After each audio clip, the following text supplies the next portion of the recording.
There are many heresies in Vatican II. This video will focus on one that's very widespread and quite visible in the Vatican II sect. As our material proves, the Vatican II sect is not the Catholic Church, but the prophesied end-times counter-church.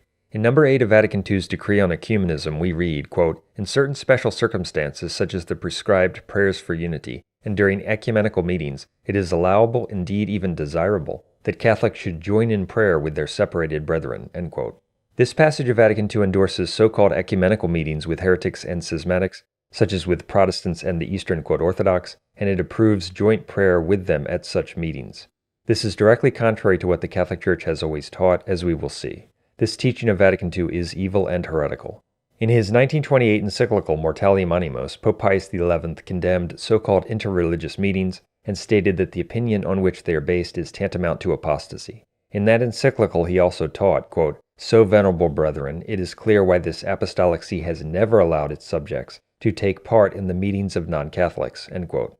As we can see, the Catholic Church has never allowed Catholics to take part in the meetings or assemblies of non-Catholics. To actively assist or take part in non-Catholic worship is a mortal sin and a violation of the divine law. This divine law principle was also repeated in the 1917 Code of Canon Law. Canon 1258.1 states, "It is not licit for the faithful to actively assist in or take a part in the religious rites of non-Catholics in any manner whatsoever," end quote. It's important to understand why this activity is forbidden and what constitutes active participation in the religious rites of non-Catholics. A primary reason that many do not clearly see what the post-Vatican II crisis represents and what its false leaders are, that is, heretical antipopes, is that they lack a pure faith and a foundational understanding of the relevant Catholic principles.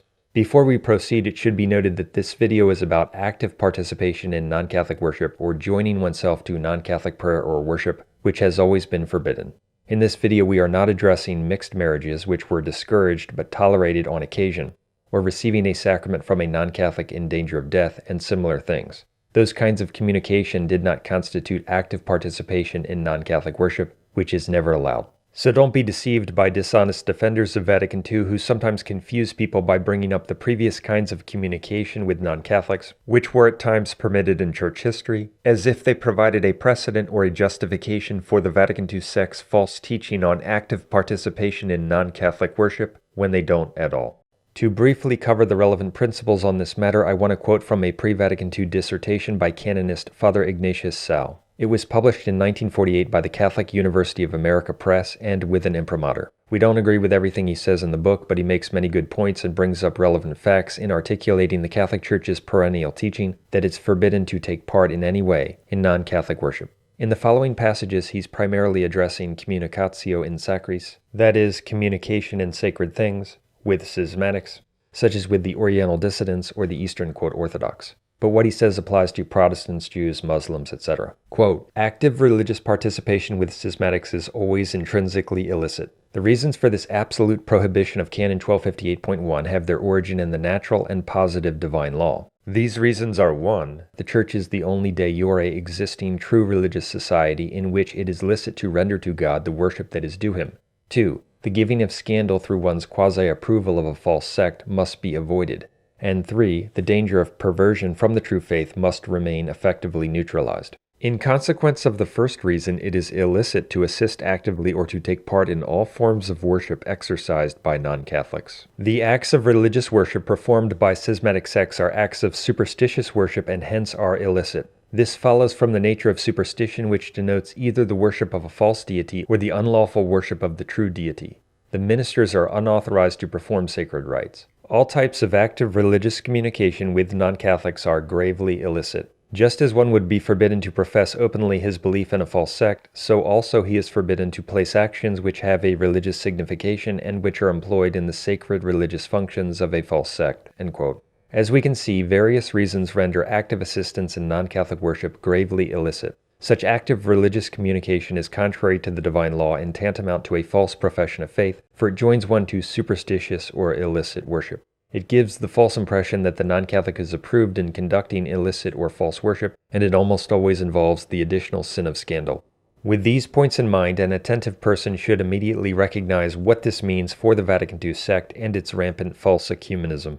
To illustrate how serious this is, according to Canon 2316 of the 1917 Code of Canon Law, to engage in just one such act of active participation with heretics, or to knowingly help the propagation of heresy, makes one formally suspect of heresy, and if that person ignored warnings, within 6 months he would be considered a heretic. But a person doesn't have to receive or ignore canonical warnings to become a notorious heretic on this or other points. If a person repeatedly engages in non-Catholic worship against Catholic teaching and endorses such activity by repeated actions and/or his public teaching, as the Vatican II sect's representatives do, that person is a notorious heretic, notorious in fact.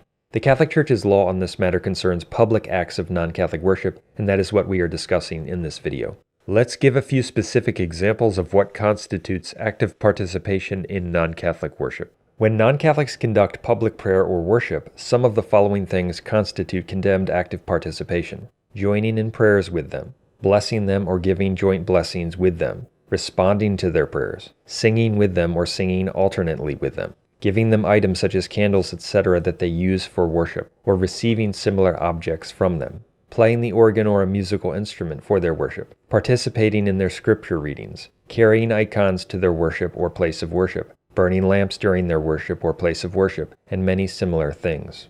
All of these things have been condemned by the Church. There are so many responses from Roman congregations forbidding all such activities that if one were to cite them all, this video would become very long. I will simply quote a few passages from Father Ignatius Sal about a few of these statements so that people get a feel for how active participation in non-Catholic prayers or worship was condemned. Quote, "In the Acts of the Sacred Congregation for the Propagation of the Faith of 1769 is also found an exhortation which called upon the bishops to prohibit their priests and the faithful from communicating with schismatics in their prayers. The exhortation stated that this prohibition had been decreed by all the sacred councils.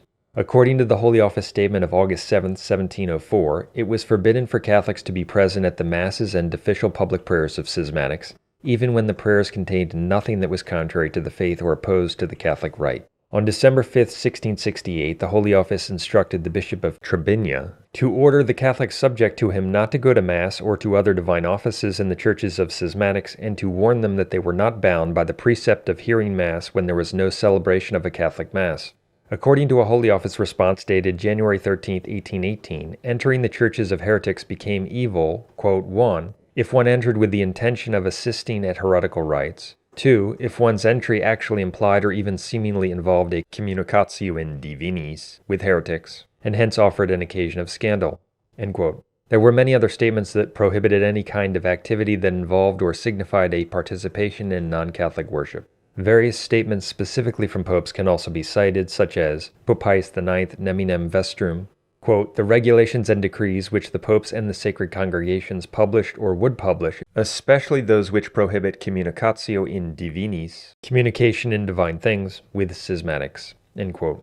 Also, concerning the, quote, "Old Catholics who were heretics and schismatics who rejected Vatican I's dogmatic definition of papal infallibility, Pope Pius IX stated, "They, the faithful, should totally shun their religious celebrations, their buildings." Pope Pius VI, in his encyclical Caritas in 1791, speaking of priests who had separated from the Church by accepting the heretical civil constitution of the clergy in France, stated, "Above all, avoid and condemn the sacrilegious intruders. Do not hold communion with them, especially in divine worship." End quote.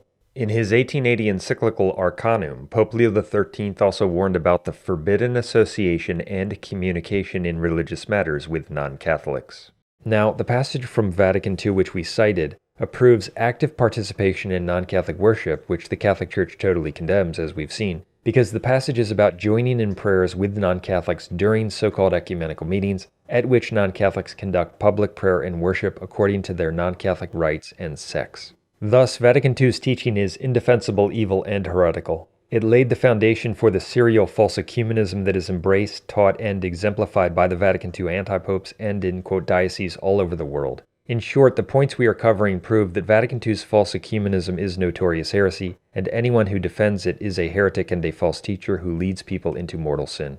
Vatican II's false teaching on joint prayer and worship with non-Catholics was endorsed by many subsequent statements of the anti-popes, including anti-pope John Paul II's New Catechism, paragraph 1399, his first encyclical Redemptor Hominis No. 6, his encyclical Ut Unum Sint No. 21 and following, the Directory for the Application of Principles and Norms on Ecumenism, and much more. In Ut Unum Sint, Antipope John Paul II goes on and on recommending and teaching the very thing that the Catholic Church has always condemned, namely joint worship with non-Catholics. The Directory for the Application of Principles and Norms on Ecumenism, promulgated in 1993 by John Paul II and the Council for Promoting Christian Unity, is one of the most astounding documents that the Vatican II counterchurch has produced. It's essentially a manual for how to commit sins against the faith. It explicitly recommends the very actions that were specifically condemned by the Church. In number 118, the Directory says that Catholics who attend non-Catholic churches are encouraged to take part in the psalms, responses, hymns, and common actions of the Church in which they are guests. As we've seen, this is condemned by Catholic teaching. In number 50C, it encourages Catholic religious to organize meetings among Protestants of various churches for liturgical prayer, for recollection, and spiritual exercises. This is condemned by Catholic teaching. There are many other things we could cite, including how the Directory discourages Catholics from proselytizing non-Catholics. Concerning this notoriously heretical directory of sin, Antipope John Paul II stated in Ut Unum Sint, "The Directory for the Application of Principles and Norms on Ecumenism, issued with my approval by the Pontifical Council for Promoting Christian Unity." This heretical directory on ecumenism, approved by Antipope John Paul II and the Council for Promoting Christian Unity, also makes it clear that it is implementing the teaching and principles of Vatican II. It's also interesting that when in Mortalim Animos, Pope Pius XI says that the Apostolic See has never allowed its subjects to take part in the meetings of non-Catholics, he uses the Latin word conventibus, which means meetings, assemblies, or gatherings. Well, in directly contradicting Pius XI's teaching, Vatican II uses the exact same word, conventibus, when it approved and recommended joint prayer at such meetings. There are so many examples, perhaps thousands, of the Vatican II sect's anti-popes and its apostate so-called bishops and priests engaging in false ecumenism and condemned active participation in non-Catholic worship that it would take far too long to cover even a significant portion of them in this video. It's a regular occurrence in the Vatican II counterchurch. We have documented many of these incidents in our book, videos, and articles over the years. However, I want to focus on just a few examples from Antipope John Paul II, Antipope Benedict XVI, and Antipope Francis. You will find much more on each of the antipopes in our material. In 1982, Antipope John Paul II took part in a joint service with the Anglican Archbishop of Canterbury in Canterbury Cathedral. He and the notoriously heretical Anglican prayed together, prayed at the altar together, and even gave a, joint blessing. That is a public mortal sin and an expression of heresy.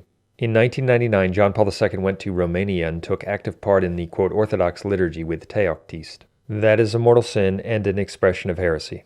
He met with Teoctist on various occasions and signed a joint declaration with him. In 1999, Teoctist also revealed that John Paul II gave him a donation for the construction of a cathedral, which turned out to be $100,000. In 2018, Francis did something similar, contributing 100,000 euros toward the first Orthodox monastery in Austria. Interestingly, on January 29, 1828, the Sacred Congregation for the Propagation of the Faith declared it illicit to give alms for a schismatic church. In 1983, John Paul II went to a Lutheran church to commemorate the 500th anniversary of the birth of the heretic Martin Luther. While there, he and the Lutheran pastor prayed together before the altar, blessed the congregation simultaneously, and together intoned a creed. That is a public mortal sin and an expression of heresy. We could go on and on with other examples of John Paul II's active participation in non-Catholic worship with regard to heretics and schismatics, but he did it with pagans, Jews, and Muslims as well. On April 13, 1986, John Paul II went to the Roman synagogue, took active part in the Jewish ceremony, and bowed his head as the Jews prayed for the coming of their,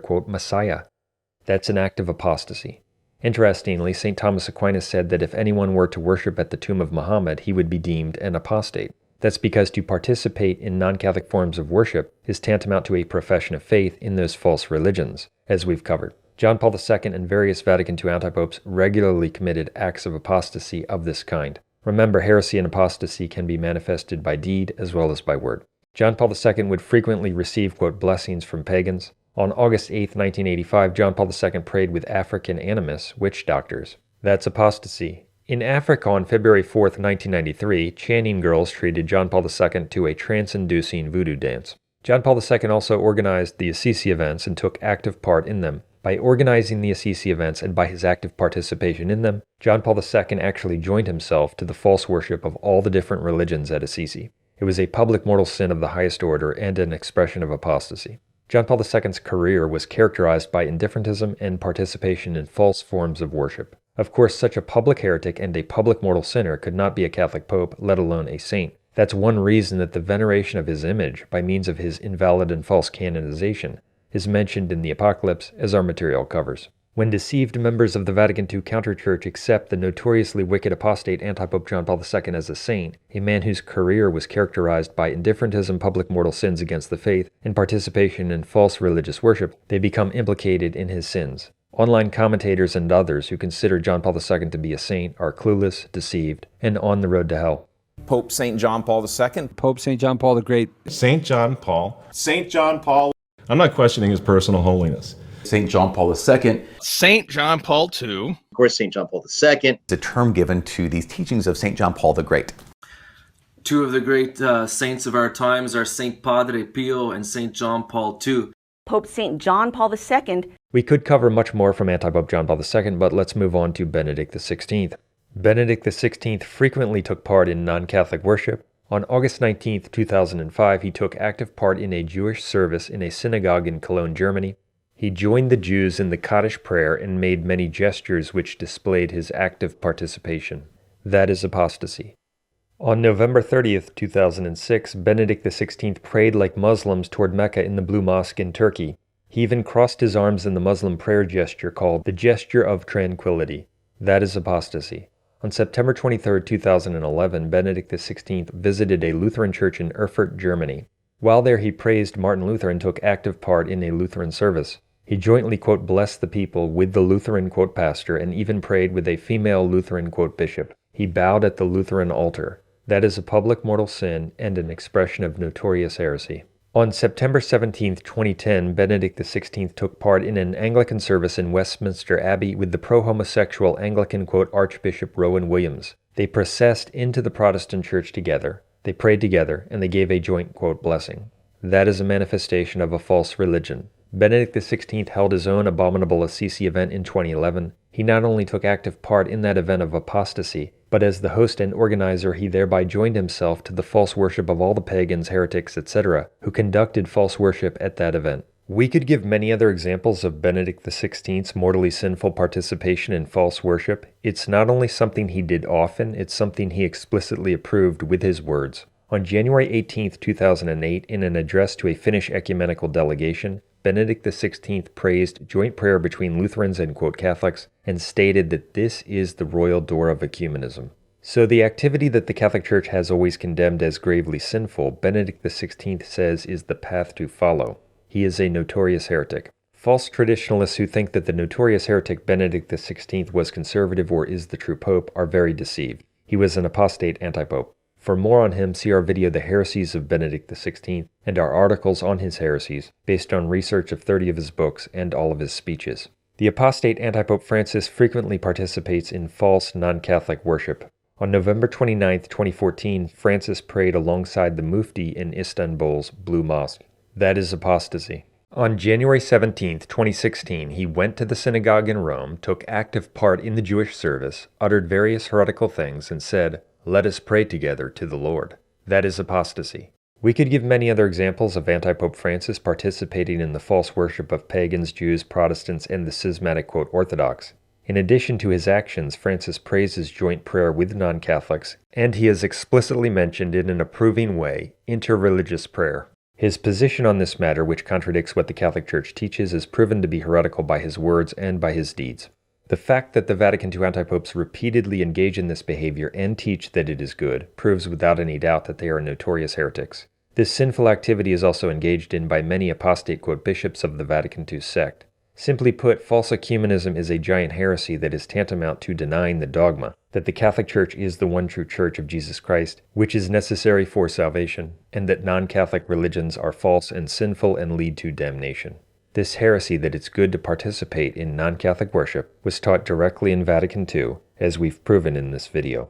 It should also be noted that the divinely revealed truth that is denied by Vatican II's teaching on joint prayer and worship with non-Catholics is found in 2 John 1:10-11, which states, quote, "If anyone comes to you and does not bring this doctrine, do not receive him into the house or give him any greeting, for whoever greets him takes part in his wicked works," end quote.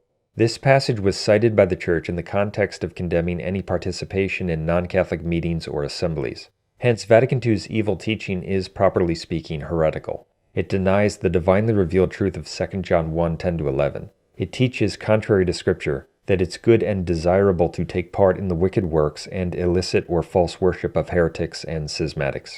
Since the false ecumenism of the Vatican II sect comes from Vatican II, as we've shown, anyone who obstinately defends Vatican II is a spiritual fornicator and a heretic. All of the non-sedevacantist groups under the Vatican II antipopes, such as the Fraternity of St. Peter, are composed of phonies. If they actually possessed and stood for the Catholic faith, they would reject this mortally sinful heresy and the heretical antipopes who promote it. They have no love for God. In the face of these facts, some faithless people who claim to be Catholic will say, if I accepted this, I'd have to reject Catholicism. No, you are wrong, and you don't have any faith. The Catholic Church is the one true church, and this entire situation in Rome was prophesied. The men who ushered in this apostasy were heretical antipopes according to Catholic teaching. They never validly assumed the papal office, as our material proves, because a heretic is barred by divine law from becoming pope. What these facts prove is that the Vatican II sect is not the Catholic Church, and that its leaders have been antipopes. The Vatican II sect is indeed the prophesied whore of Babylon. It fulfills prophecy about the whore of Babylon and the beast in many specific ways.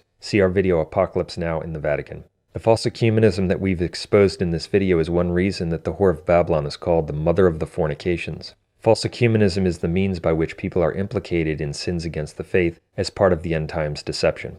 Even if you don't engage in false ecumenism directly, if you accept the Vatican II antipopes and their false canonizations, you are implicated in it. The true Catholic Church still exists in a faithful remnant, and to be a true Catholic and save your soul, you need to be a traditional Catholic who rejects the apostate Vatican II sect and the false Second Vatican Council.